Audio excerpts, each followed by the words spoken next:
Welcome back to this video. In this video, I will show you on how to see if someone is active on Snapchat.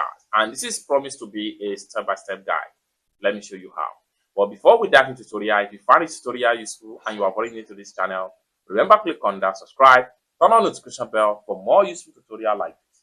So with that being said, let's get started. Very first thing you need to do is open up your Snapchat. After you open up your Snapchat, next thing you need to do is to click on your chat box right here, your message box. That's going to take you right here. Here, you can choose any of the friends from your list. Let's, for instance, I want to check on this particular friend right here. I'll click on it. Then it's going to open up like so. Next thing I'm going to do is to click on here. Then you know they are online right here.